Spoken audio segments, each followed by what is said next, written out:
Hi, and welcome to this short video about looking at some of the new functionality for the latest version of Empower Express. We're looking at the 8.5 release, and we're just going to have a quick walk through some of the new functionality that's come with it. Actually, before we do, just going to recap on some of the install processes. If you've already got the package, you'll have received a link in this video and a link to how to get the new package and how to download it. Now, when you get that link, the thing to make sure when you do it is you click on this, click on to download it. It'll download into your downloads folder. Show that in folder. Here we go, over here. The really important thing to do with this is to unzip it before you run the install. And so to unzip it, just right mouse click, extract all, or unzip. All it does is take it out of that compressed folder. Here we go. So you can see this is different. This is the live folder that I'm in now. And now I can run this MSI. If you just double click into the zip, it won't install properly.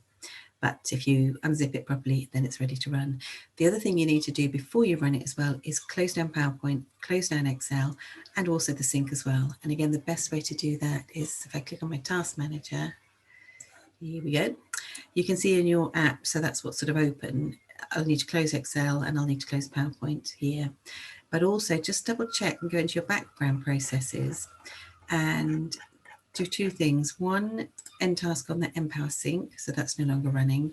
And also just check if there's anything, sometimes you can get extra versions of PowerPoint or Excel running in the background and they'll usually be listed here. So make sure you end those as well. Then once that's all done, then you're ready to just double click that MSI file and the install should run really nicely and smoothly and take you through it. Once it's installed, open up PowerPoint again, make sure you've run a sync. So everything's sunk and up to date. Sometimes as well, it might be safe to just reboot as well, close everything down, log off and log back on again. So you know it's completely fresh and everything's installed properly. So once it's installed, you'll see your normal Empower toolbar and you should see your sidebar as well if you've got that coming up by default. If you haven't, I would recommend it. And to get it to come up, just click on layout tools. It's probably a good one just to open up that side pane and then you see this little sidebar. And then just click on that circle, let me move that out of the way, and make sure that's saying always show sidebar on. And then it will always stay. There's a couple of things we'll look at that actually are best accessed through this sidebar, which we'll cover in just now as well. So it's useful to have that up. Now you may not notice too many differences, but there are a couple of little differences in the toolbar and how some of the tools operate. So we'll have a look through those now. So the first thing is the library. There's been some really nice changes in the library. So if I open that up, we'll have a look. If you can't see your main toolbar here, just click on that little arrow there to unfold it all. And the big difference is in the views. So for example, if I go into my folder, I think it defaults to just showing the element names, which is the slide names or the file names or the object names. So you can take that on and off so you can get a really nice clean view with it. But the element details, that's useful. You might want to turn those on. So then you can see whether things have got links, whether things have got languages, whether things are flagged as favorites, all those sort of things. So if you don't want all the noise, you can take those off and just see the simple slides, or you can turn them on if you want that extra information. Another useful new functionality in here is this previews. We've always had the tiles and Excel tiles and lists and details, but preview is new. So now you can see some really full-size previews of your slides. You can actually even read all the detail, which is really lovely to see as well. That preview view is nice. Okay, the other new things in our library that you can see is, let's have a look over here. In any folders where you can import whole presentations, so it'll usually be all your company library area. If you right mouse click over there, you've now got an option here saying import presentations. So rather than just opening the file and then doing a save into the library, you can come here, import presentations, and go and select multiple presentations or whole folders. So you can do bulk importing, rather uploading or importing into the library, which is quite nice. So you can get a lot more in there, a lot more quickly, a lot more simply. So that's a new feature, the right mouse click import presentations. Another new feature is in this presentation templates. This actually isn't the functionality of 8.5. It's been around a while, but we've been releasing more and more into this area. What this is, presentation templates, is where we keep all our sort of graphic and diagram type layouts that you can use and modify and build your own presentations out of. There's an awful lot of content in here. There's about, I think, 5,000 plus slides. And what these are the sort of more visual, more graphic sort of diagrams that we put onto tiles so we can see it. In each folder, there is a whole load of presentations, and in each presentation, there's a whole load of slides. So it kind of really, really starts to build up. We put all these different layouts in different formats, different, you know, ones you can reuse, and they'll recast nicely into your template. Now, the trick with this area is navigating your way around, because there's so much stuff, it's really hard to find and drill into exactly what you want. So the way to go about this is kind of decide, first of all, what is it you're doing? What do you want your graphic to do? And we've kind of boiled them down into three main operations. It's either a list, so you want to say, okay, there are, like this slide here, there are 1, 2, 3, 4, 5, 6, 7 things I want to do, you know, 7 new features. So it's a list, that's a list with 7 pieces. Or it might be a process where you've got some kind of movement, some kind of flow going on. Or it might be a relationship where you're kind of building a hierarchy or a network or anything like this. We're constantly building these, so they may not all be available at the moment, but as we finish each folder and tagging it and cross-checking it, we'll upload them. There's a couple of other ones, standalone shapes and charts and graphics as well, which are quite useful as well. So in here we've just got loads of different, say for example, arrows, different sorts of boxes, anything to just liven up, make your presentations more dynamic, more interesting.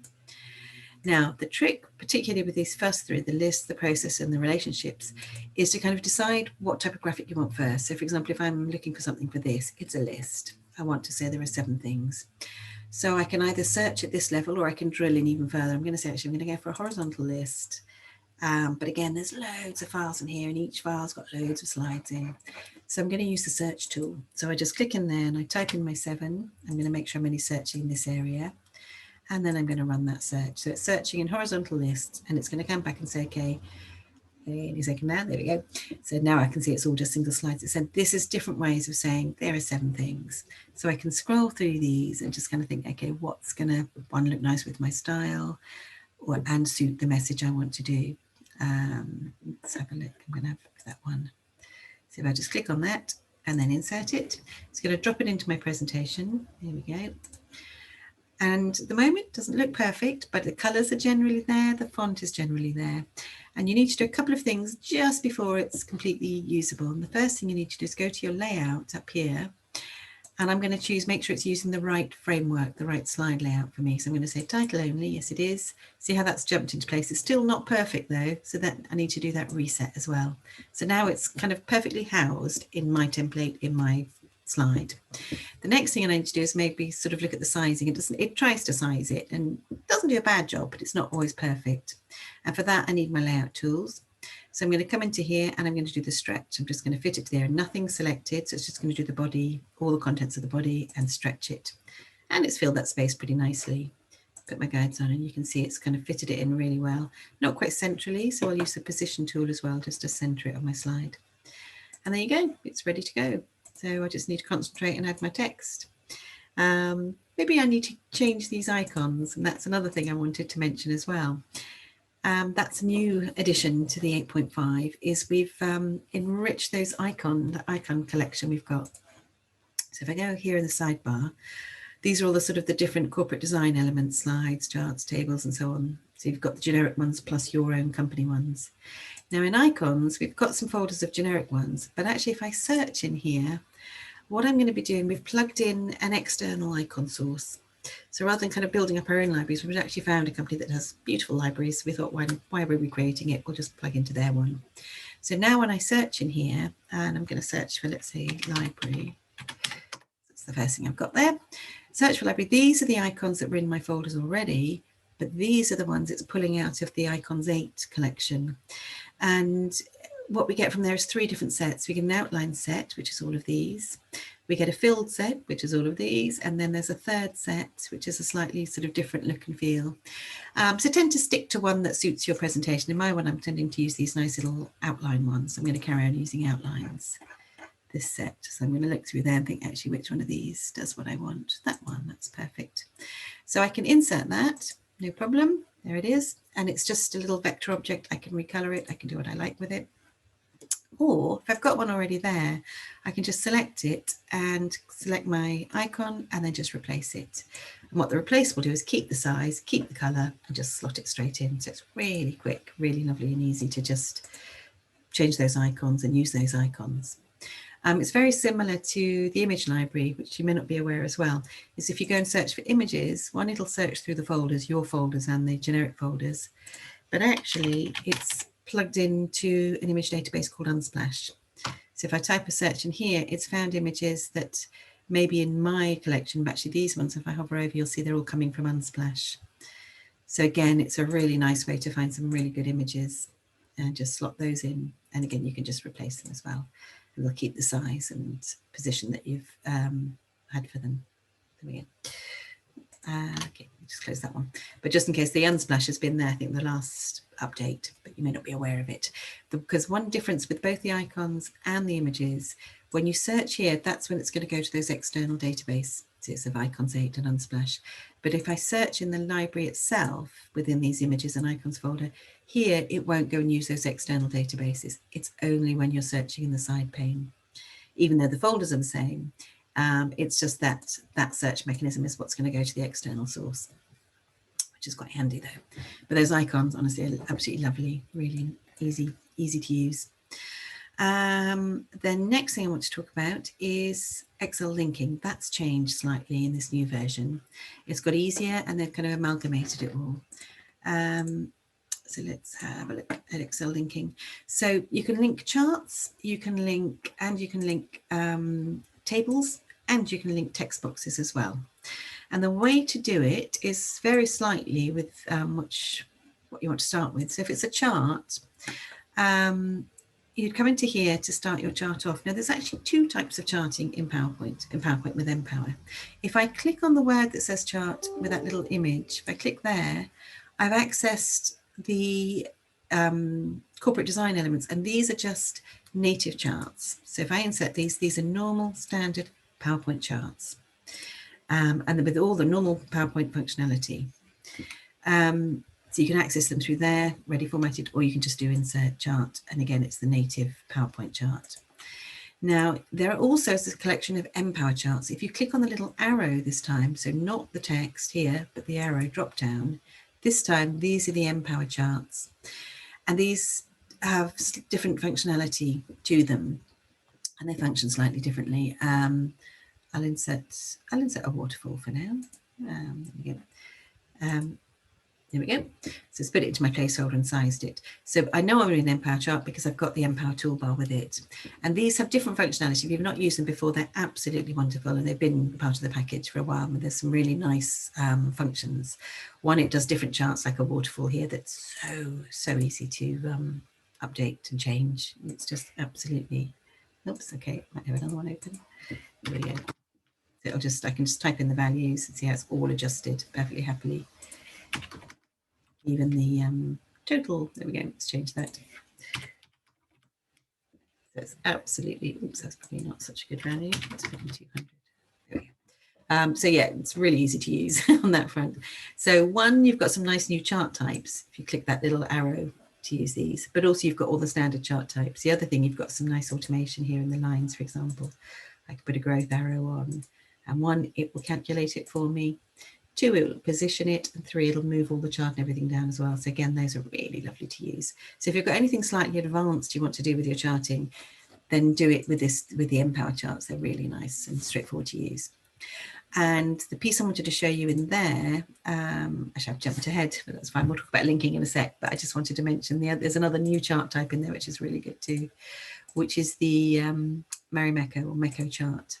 And traditionally, these are really awkward to do in PowerPoint or Excel. But in here, they are so straightforward. I can just alter my widths really easily in there. Okay, that's terribly small. Change my values, and it's just so straightforward and easy to use. So we're making Meccos, which is good. So that's a nice new functionality in there if you use those. But back to the Excel linking, which I wanted to show you as well. So on any of the charts, if you want to link your data to Excel, create your chart first, and then you can go into the data. And here you've got the option to build an Excel link to that data as well. And And the new that's always been there with it, but the new functionality is that we've combined the chart linking as well. You can then link to a table and to a text box, and it all gets housed in this link manager. And so what that means is you can run your data in your chart, but actually if I insert, let's see, a text box, where's my text box there? In fact, I'm going to need a footnote. I'll put a footnote in from my text elements. Put some in there. So we know it's going to come in just the right position, just the right format. There we go. So instead of that text, I'm going to sit in my box and just come up to my Empower toolbar and say, actually, no, build me a link. Build me a link into Excel. I'm going to go into, oh, got one on my desktop. Let's move that one. There we go. Go to there. It's going to open that up somewhere or other. There we go. Here it's gone. And I can just click in a cell and say, actually, this is going to be my footnote. It's not a very interesting footnote, but there we go. The linking is the same, whether I'm linking that chart data. Again, it would open up that same window and I'll just select what I've got. So the benefit of this is it's just a PowerPoint object now. I can format it exactly like normal PowerPoint, but that data is running from Excel. It's the same thing with the tables as well. If I were to insert a new slide, again, I'm going to use one of my tables from here because I've already formatted a table in. Oh, that's bizarre. I didn't go into my box. I obviously didn't have it selected. Click on the frame. Okay. And now I'm going to go and get the data from Excel rather than typing it in or copying it in. Use that same one. And I'm going to have that lot. There we go. Go.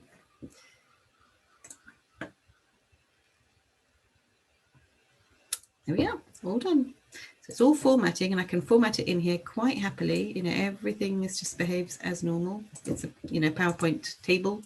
I can format it the way I want, but that data is coming from Excel. And the other new functionality as well is in the Excel link one, I've got an Excel link manager. So in here, it's going to show me all the objects that I've got linked, whether it's charts, shapes, that text box, or tables, anything. It's all in here, so I can update my data all in one go, or do whatever I need to do it, break any links or push those links, push those updates through. So it's a very nice, powerful tool for building a sort of dashboard view beautifully in PowerPoint, formatted really easily, really nicely, really consistency, but all your data is going to run from Excel and just push through whenever you want it to. So that's a really nice new update as part of the new release. Okay, so that was, I think, everything, all the new functionality I wanted to mention. Where are we? Back to here. So we've looked at the library, the bulk presentation importer, importing more than one presentation at a time. Oh, I didn't mention the web library. This isn't new, but actually the library changes have been pushed through to here, but this is just in case you ever want to use it. There is a version available as a web link. I've just opened that one. Let me pull that over. There we go. So you can view the library through a web, just through the web. So it's the same library that I'm seeing, it's the same content I'm seeing. It might ask you to log in, but I've got all the beauty of doing some of your options and things in here. Let me just go into that folder where I've got permissions. Is it can sometimes be a little bit quicker to do some of your file management stuff. So cutting, copying, pasting, updates, all that kind of stuff you can do in this library view. And when it catches up, it's generally much quicker. I think I'm rushing it. There we go. You can export from here. So I can make selections, add it to the cart, and then download it. The one thing you can't do is upload into here. If you want to put new content into the library, you have to do that from PowerPoint and from that save option. But everything else that you normally would do in that library view, you can also do in your web view. It's just sometimes a little bit quicker because it doesn't have to keep refreshing each time. So if I'm doing lots of file management, like renaming or moving lots of folders and structural stuff, then I tend to come in here and do it, and it's a lot quicker. But that's just good to know. You can access the link through this document, which is living in the library. Add it to your favorites, but it's in the Empower training library, or will be when I finish recording this, and I'll put it in here to the training modules. And it's just under Empower Express 8.5 updates. So it's got all the links and everything in there. But anyway, so that's everything I wanted to cover. If you've got any questions at all, any help you need, whether it's IT help or whether it's training or questions of how to, just email the team on express@empowersuite.com and we'll get back to you and make sure everything's working smoothly and you're happy with how it works. But anyway, enjoy the new update and hope it's good. Okay, thanks a lot. Bye-bye.